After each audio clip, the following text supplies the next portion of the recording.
Welcome to There Is a Method to the Madness. My name is Rob Maxwell and I am an exercise physiologist and personal trainer. I'm the owner of Maxwell's Fitness Programs and I've been in business since 1994. Different locations, same guy with hopefully a lot of growth. Without further ado, let's get to today's podcast.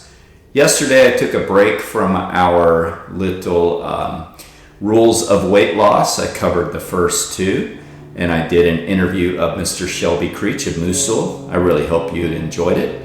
I'm going to get back to the rules of weight loss now, and I'm going to go over all of the rest today so we can move on to even more fun fitness material.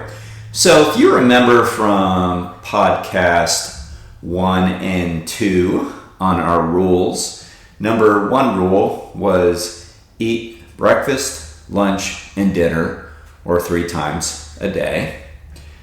Number 2 was no junk food.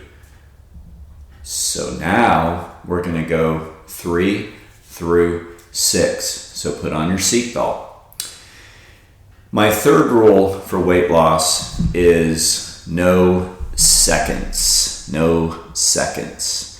I really like to call this rule no binging because essentially that's what seconds is. When we have to go back for more food, typically we're not going back because we have to, if that makes any sense. We're going back because we want to. And eating seconds or overeating is the most easiest way to consume more calories than we need. I mean, that's common sense, right? I mean, if you have your lunch, if you have your dinner, and you go back and you have more lunch, more dinner, or more breakfast, which I guess isn't as common, that's the easiest way to take in more calories than we need. So this rule is quite simple. Once you serve your plate of food, which I always advise to learn to eat off of a plate with utensils. It's just a very good rule so we don't overeat, so we don't eat out of bags or eat with our fingers per se, because typically those are the foods, with the exception of sandwiches, that we tend to overeat. So if we get our single plate of food, and yes, I will go into, how to make the right proportions and everything of food, but just keep it simple, stupid. Just KISS. Keep it simple, stupid. You get your plate of food, don't go back. Plain and simple. Delay the gratification. I say that all the time within all my rules for eating. Delay the gratification. Just say, I'm not getting seconds right now. Maybe in 30 minutes, which of course, the desire to eat is going to be long gone, because that's really what it is. It's just a desire. It's not real. It's not physiological hunger. We don't live, at least everybody listening to this, in a third world country to where we really know what hunger is. It's our appetite talking to us. We're bored. We're lonely. We want to eat. We're anxious. That's what we do. Sometimes we do other things which can cause problems too. But food can be very addicting. So don't eat seconds. Don't binge. Just tell yourself, not this time, not right now. I've had enough to eat. I'm going to eat again in the morning for breakfast. It's a great rule. It works. Next rule, which is rule number 4, no dessert. Oh man, I just want a nice piece of pie or a bowl of ice cream after my loaded burger. And, I kind of say that, jokingly. Isn't the burger, if you do eat burgers, or really in this country, I mean, come on. Our lunches and dinners and really breakfasts are so freaking good. Do we really need dessert anymore? I mean, do we? It's not like, maybe you are, but very unlikely, training for a, bodybuilding show, a physique show, a modeling shoot, whatever, to where you're halfway starving yourself to get your 6-pack, or as Ellen O says, 8-pack abs, And so you ate that 4-ounce plain piece of chicken with broccoli broiled, and that's it. Well, then I could see craving a dessert. The funny thing is the people that are training for those types of shows wouldn't even consider it. And I'm not trying to say that's the standard. All I'm trying to point out isn't most of the food we eat dessert? I mean, if you go to a restaurant and have a vegetarian breakfast, which I like to do, and you get avocado toast, I mean, isn't that itself already really tasty? I mean, it is to me. I don't know that I need something to chase that down with, so to say. If we go get a nice sandwich somewhere for lunch, or we get, some chicken or some beans and rice or whatever it is we like with some vegetables and some grains, do we really need to top it off with something? It's just common sense says no. Habit and years of maybe it being normal has told us it's normal. But in reality, it probably served a great purpose 50 years ago. I just don't know that it does today. I'm not saying never do it. I'm just saying that it's a rule that can really help you, along with not eating seconds and thirds and fourths and fifths and sixths, to not eat so much. Just highly unnecessary. So rule number 4, skip dessert. Again, delay the gratification. I had enough to eat. I don't need more to eat. And, if you're into any form of trying to learn a little bit more about yourself, paying attention to how you feel, paying attention to what you think, monitor those thoughts. Are you really bored? Are you really hungry, or are you bored? Are you anxious? What's giving you the desire to put something in your mouth and eat more? Probably it has a lot more to do with psychological distress of sorts. The brain is telling you something that may or may not be true. Most likely not true. And I get it. I 100% get it. I'm just trying to help you. For you, if you want to lose weight, lose weight. It's a trick that works. My new book coming out is all about weight loss, and I know there's 1,000 weight loss books out there. And I'm doing it for mostly selfish reasons because I really know what to do. And I want to give people the book because they're oftentimes, when you give them advice, they only listen to part of it. It's frustrating. Weight loss really is simple. Energy in versus energy out. Getting people to do what they really need to do is difficult. I want to put it all down and at least have it be passed around in my circle, my clients, my friends, anybody that knows me. That way they understand my principles on weight loss. Yes, I get it that the world may not need another weight loss book, but you know what? It needs mine, okay? So those are my rules. Again, energy in versus energy out, and I've given you my 4 rules so far. I got 2 more, but I understand there's tricks to get there, and that's pretty much what this is all about. All right, rule number 5. Oh man, this is a heartbreaker for some of my clients, some of my friends. Don't drink your calories. Don't drink your calories. When I was a teenager, I went through an overweight phase, which I'm very sure has catapulted me into the career I'm in, even though it was never this conscious decision. I think underlying everything that I did, I realized, I really feel passionate about this stuff because I've seen it work in my own life, and, I love it. I love studying. I just finished a book called Endurance, and it was such a good book. It was a page turner for me, because I'm so interested in this stuff. Like, I like reading about fitness, sport, health, wellness. I like reading about it. And the endurance stuff especially is very, very interesting, how there's this huge link between physical fitness and brain, which we all know, but I like reading about that stuff. My point is this. I love this stuff. Why? Probably because, again, as a teenager, I went through an overweight phase. And then I came out of it, and I just realized how much better my life is taking on these healthy habits. And eventually I went from psychology into physiology, although I use a lot of psychology still. But my point is, I love this stuff and I study it, and that's why I love talking about it, writing about it, and trying to push people through their workouts. You cannot drink and lose weight. I'm sorry. Whether it be Pepsi, Coke, vodka, Jim Beam, or beer. You have to not drink your calories. I'm going to go back for a second because now I remember why I went on that rant about being a teenager. So when I was a teenager, as I said, I went through an overweight phase. There was a person that lived behind me in my house in New Smyrna. They lived in a house back behind our backyard, and she was a nice lady. She had a kid that I hung out with sometimes, but the mom, one day, just for some reason, probably because she could see that I was getting a little bit of a belly on me, said to me, you know, I used to struggle with weight, and the only thing I did was I quit drinking Pepsi. Now, of course, I'm not blasting Pepsi, Coke, and all that stuff is all the same thing. And she told me that she drank, I don't remember, I think she drank like a 6-pack of Pepsi a day or something like that. I just remember her saying, and that's all I did, and I lost all this weight. Now, I was probably, 13 at the time, and I still have this distinct memory of her telling me this, and that was Pepsi, and we were, I think, on her back porch or something like that. I know that we were in that, area of my house.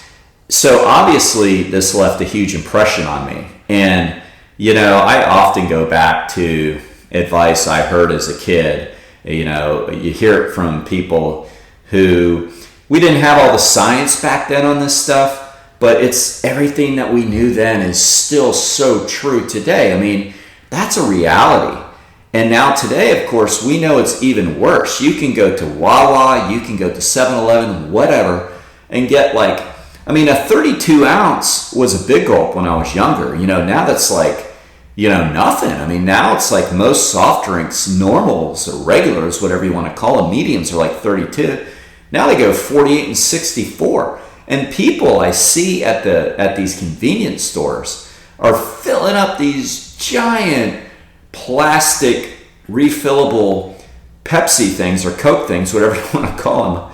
For some reason, I'm nailing Pepsi here. It's all the same.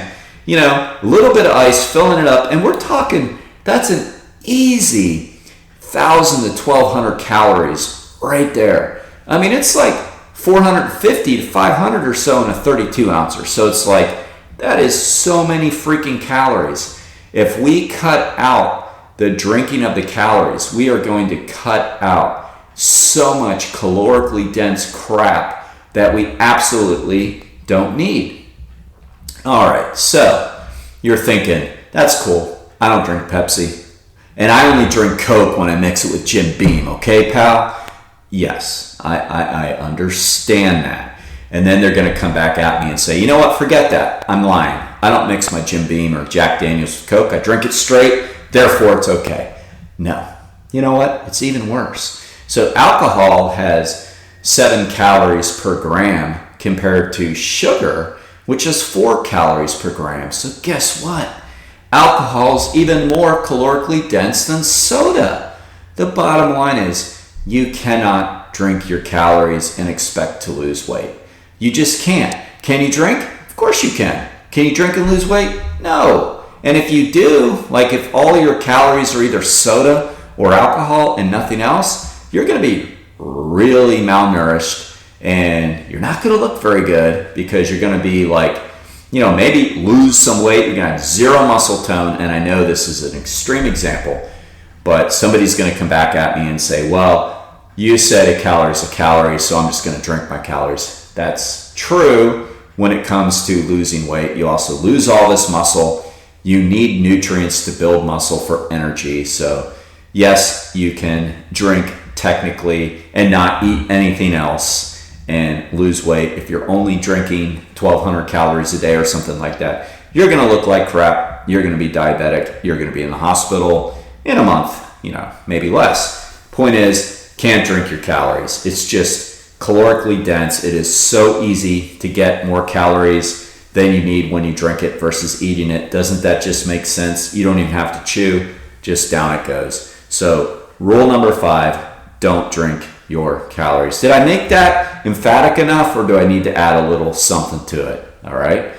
You don't know how many clients I get. See, it wasn't enough. I had to go on, and you're so sitting on the edge of your bench waiting for rule number 6, and I ruined it because I went back to the alcohol and the soda, which you did not want to hear about, but sorry, my podcast.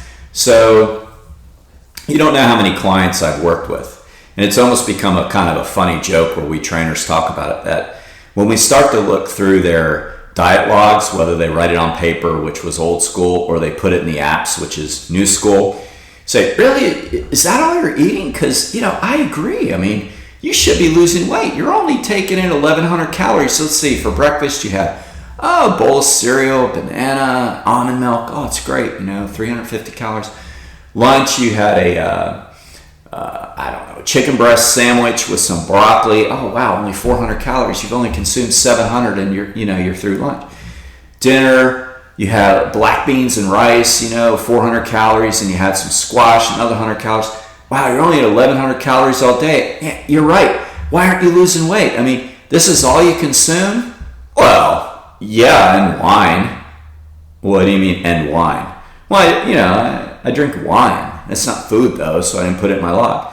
Oh, how much do you drink? Oh, a couple glasses a day. A couple glasses, in the evening, Oh, what? 4 ounces, 6 ounces, Well, they're cups. And, okay. So, there you go.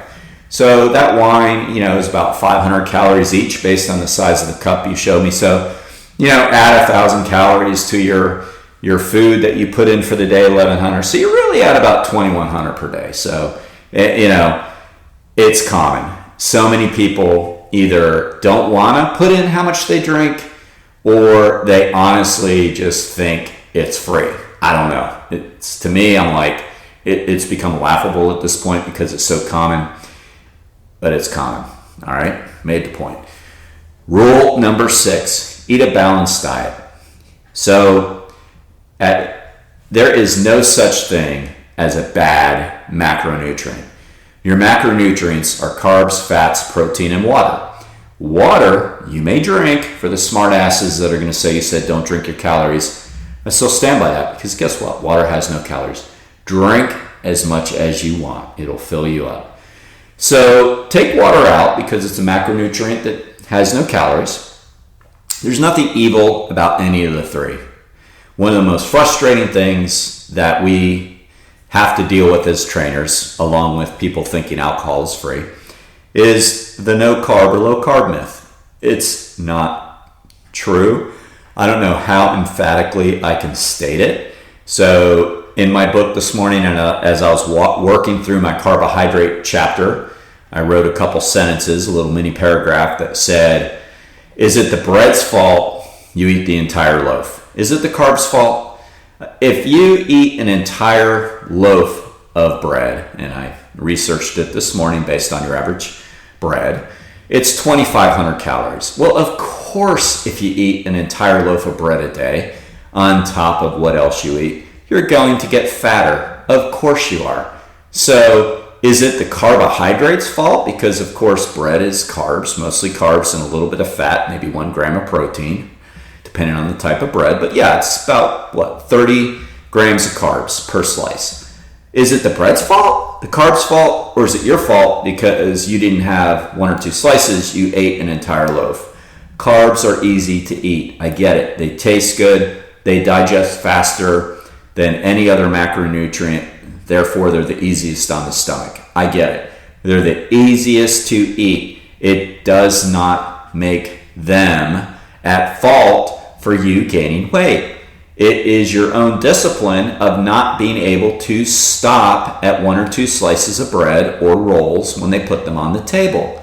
Just eat enough. So, carbs don't make you fat. Fat doesn't make you fat. Protein doesn't make you fat. Eating too much makes you fat. It is that simple. You need to eat a balanced diet so you're healthy and fit. In other words, if you don't eat enough carbohydrates, you won't have the energy to exercise. You won't have the energy to think. We need to eat roughly 60% of our diet in carbohydrates. We need to eat some fats, just around 20%.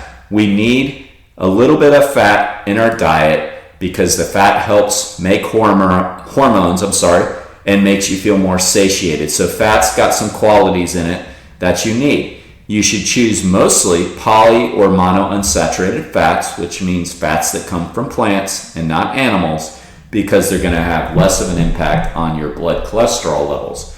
We need some protein. Protein is not the miracle macronutrient. We don't need nearly as much as many trainers and many people, Instagram models or whatever you want to call them, hacks I call them, push. You don't need that many. You just need about 20% of your diet in protein.